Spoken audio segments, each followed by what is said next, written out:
Hi everyone, welcome to my YouTube channel. आज जो हम पढ़ने जा रहे हैं वो है क्लास 11th और इसका आज हमें पढ़ना है क्वेश्चन नंबर 4 जो कि है in the following state whether A और B in the following state whether A is equal to B और नॉट। यानी कि हमें जो यहाँ पे क्वेश्चन है हमें इसमें बताना है क्या ए जो है ए सेट जो है क्या वो बी सेट के बराबर है।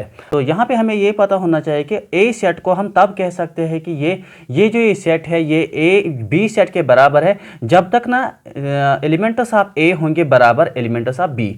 यानी कि जितने भी एलिमेंट्स इस ए सेट में होने चाहिए उतने ही एलिमेंट्स इस बी सेट में भी होने चाहिए। तो इसी तरह वाइस वर्सा भी ये सही होना चाहिए। यानी कि अगर हम ए के सेट्स ये एलिमेंट्स देखने चाहते हैं कि वो बी में मौजूद है और इसी तरह जो बी के जो एलिमेंट्स होते हैं वो भी मौजूद होने चाहिए ए में, तो तब हम कह सकते हैं कि जो एलिमेंट तब हम कह सकते हैं कि जो सेट ए है और सेट बी है ये तब हम कह सकते हैं ये बराबर है या इक्वल है। तो यहाँ पे हम देख सकते हैं कि एलिमेंट्स ऑफ ए जो है वो है एलिमेंट्स ऑफ ए जो है वो है क्या ए बी सी डी। तो यहाँ पे आप देख सकते हैं कि एलिमेंट्स ऑफ ए जो है वो है ए बी सी डी। और यहाँ पे अगर हम देखेंगे एलिमेंट्स ऑफ बी जो है एलिमेंट्स ऑफ बी अगर आप देखेंगे वो है डी सी बी ए। तो यहाँ पे अगर आप देखोगे जो एलिमेंट्स ऑफ ए है वही एलिमेंट्स ऑफ बी के बराबर है, क्योंकि यहाँ पे आप देख सकते हैं कि जो डी है वो डी यहाँ पे मौजूद है। अगर हम यहाँ पे देखेंगे सी वो सी यहाँ पे मौजूद है।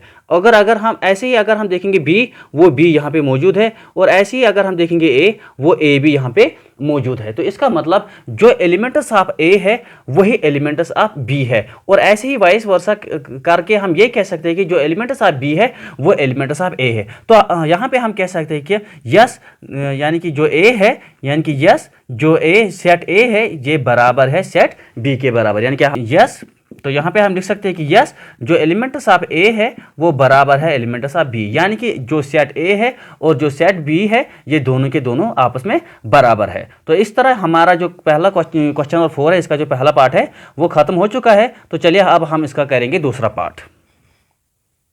तो यहाँ पे जो क्वेश्चन नंबर 4 का जो दूसरा पार्ट है वो मैंने यहाँ पे लिख दिया है। तो ये भी यही है कि हमें यहाँ पे बताना है कि जो सेट ए है और सेट बी है जो है क्या ये आपस में बराबर है। तो ये हमें यहाँ पे प्रूव करना है। अगर नहीं होगा तो हम लिखेंगे नो यानी कि A is not equal to B. अगर यहाँ पे सही होगा कि ए बराबर है बी के बराबर तो हम लिखेंगे yes A is equal to B. तो चलिए सबसे पहले हम यहाँ पे चेक करेंगे कि सेट ए जो है क्या वो सेट बी के बराबर है। तो मैंने क्या कहा कि तब हम कह सकते हैं कि सेट ए जो है वो सेट बी के बराबर है। ये तब हम कह सकते हैं जब तक ना एलिमेंट्स ऑफ ए जो है वही होने चाहिए एलिमेंट्स ऑफ बी और ऐसे ही वाइस वर्सा जो एलिमेंट्स ऑफ बी है वही होने चाहिए एलिमेंट्स ऑफ ए। तो यहाँ पे हम लिख सकते हैं कि एलिमेंट्स ऑफ ए जो है वो है यहाँ पे लिख सकते हैं 4 8 12 16। और ऐसे ही हम लिख सकते हैं कि एलिमेंट्स ऑफ बी जो है वो है बराबर यहाँ पे आप देख सकते हैं कि 8 4 16 18। तो यहाँ पे हम देखेंगे क्या ये मिल जाता है आपस में या नहीं मिल जाता है। तो यहाँ पे देखो 8 यहाँ पे भी है 8 और यहाँ पे देखो 4 यहाँ पे भी देखो 4 यानी कि दोनों में मौजूद है। हम यहाँ पे भी ऊपर क्वेश्चन में देख सकते हैं कि यहाँ पे भी 4 यहाँ पे भी 4। आप देख सकते हैं कि यहाँ पे भी 4 यहाँ पे भी 4 और यहाँ पे देखो 8 यहाँ पे भी है 8। और अब आप देखो यहाँ पे जो 12 है इसमें किसी जगह पे 12 मौजूद नहीं है। तो इस सेट में मौजूद 12 नहीं है। तो यहाँ पे आप देखो यहाँ पे 18 है इस सेट में वो 18 यहाँ पे मौजूद नहीं है। हाँ इसमें 16 है इसमें भी 16 है लेकिन ना यहाँ पे ना ये 12 इसमें एग्जिस्ट करता है और ना ये 18 इस ए में एग्जिस्ट कर लेता है। यानी कि हम कह सकते हैं कि जो एलिमेंट्स ऑफ ए है वो एलिमेंट्स ऑफ बी के बराबर नहीं है और ऐसे ही जो एलिमेंट्स ऑफ बी है वो एलिमेंट्स ऑफ ए के बराबर नहीं है। तो यहाँ पे हम कह सकते हैं कि यहाँ पे हम लिख सकते हैं कि 12 जो है वो बिलोंग नहीं करता है किसमें सेट बी में। और ऐसे ही जो यहाँ पे हम देख सकते हैं कि जो 18 है वो भी बिलोंग नहीं करता है। 18 जो है सेट बी में है लेकिन इसमें नहीं है। हम लिख सकते हैं कि 18 जो है वो ए सेट में बिलोंग नहीं कर लेता है। तो हम लिखेंगे ए जो है ये इस वक्त सेट बी के बराबर नहीं है। तो क्यों? क्योंकि ए जो है जो एलिमेंट्स ऑफ ए है वो एग्जिस्ट नहीं होते हैं एलिमेंट्स ऑफ बी और ऐसे ही जो एलिमेंट्स ऑफ बी है वो एलिमेंट्स ऑफ ए के बराबर नहीं है। तो हम लिख सकते हैं कि यहाँ पे ए जो सेट है वो बराबर नहीं है बी सेट के बराबर। तो इस तरह हमने दूसरा पार्ट भी खत्म किया है। तो चलिए हम अब इसका करेंगे हम तीसरा पार्ट।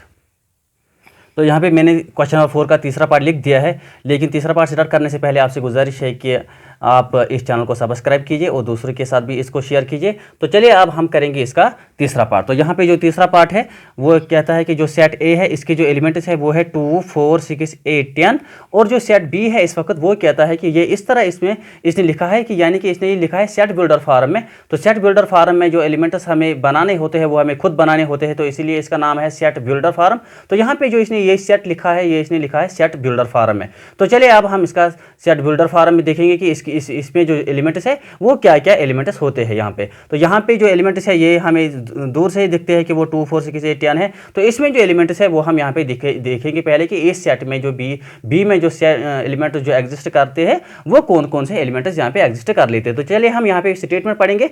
वो कहता है कि x size that x is a positive even integer but x is less और इक्वल टू 10, यानी कि इसमें जो एलिमेंट्स है इस तरह हमें ये समझ लेना है अभी, यानी कि इसने क्या कहा है एक्स साइज दैट एक्स, यानी कि एक्स जो है ये इस तरह है is a positive even integer, यानी कि एक्स जो है ये पॉजिटिव इवन इंटीजर है। यानी कि इवन का मतलब है 2 4 6 8, यानी कि जिसका जो हम कहते हैं जिसका पहाड़ा जो आता है वो 2 से आता है, यहाँ जो 2 4 6 8 10 वही नंबर है, उनको हम कहते हैं कि एवन नंबर। और आठ जो है वो है मतलब 1 3 5 7 ऐसे ही वो 8 नंबर है। यहाँ पे हमें कौन से नंबर्स लेने हैं, x size x is a positive, यानी कि एक्स इस तरह है ये एक पॉजिटिव है, लेकिन एवन इंटीजर है, लेकिन जो इंटीजर एवन इंटीजर जो है वो लेस और इक्वल टू 10 है, यानी कि बस 10 तक ही जाना है, लेस और इक्वल टू 10 है, यानी कि 10 से नीचे हमें जाना है, तो वही यहाँ पे इंटीजर। तो यहाँ पे हम लिख सकते हैं कि जो ये सेट बिल्डर फॉर्म है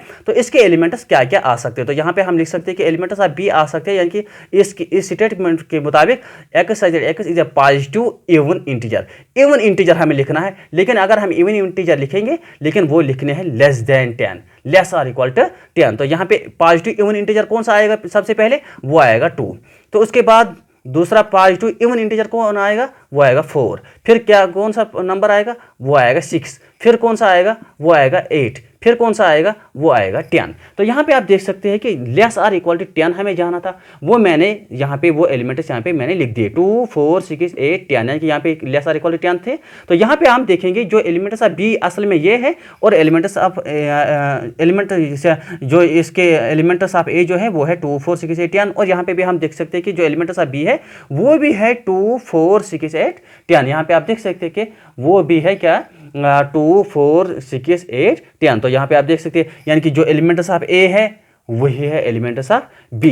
यहाँ पे आप देखो, आप देख सकते हैं कि यहाँ पे जो है वो है मतलब यहाँ पे जो है वो है 2, यहाँ पे भी है 2, यहाँ पे है 4, यहाँ पे भी है 4, यहाँ पे है 6, यहाँ पे भी है 6, यहाँ पे 8, यहाँ पे 8, और यहाँ पे भी 10, और यहाँ पे भी 10, यानी कि इसके जो एलिमेंट्स है वो दोनों में एग्जिस्ट कर लेती है। हम इस तरह कह सकते हैं कि the elements of A and the elements of B are equal, यानी कि एलिमेंट्स ऑफ ए जो है वही है एलिमेंट्स ऑफ बी, और ऐसे ही वाइस वर्सा भी होना चाहिए। जब तक ना वाइस वर्सा ये होगा तब तक ये मतलब हम कह नहीं सकते कि ये जो सेट है ये बराबर है। तो ऐसे ही हम देख सकते हैं कि जो एलिमेंट्स ऑफ बी है वही है एलिमेंट्स ऑफ ए। तो हम यहाँ पे लिख सकते हैं कि yes A is equal to B. तो ऐसे ही इसका जो अगला पार्ट है वो भी आप देख लीजिए कि उसमें क्या करना है। तो मुझे लगता है कि वो आपको खुद अब आएगा। तो ऐसे ही आप देख लीजिए, अगर उसके एलिमेंट जो है यानी कि जो इस सेट के जो एलिमेंट्स होते हैं अगर वो मिल जाते हैं तो आप लिखना नीचे यस, और अगर ना मिल जाए तो आप लिखना डायरेक्टली नो। तो वैसे ही आप क्वेश्चन नंबर 4 का जो इसका आखिरी पार्ट है वो आप देख सकते हैं।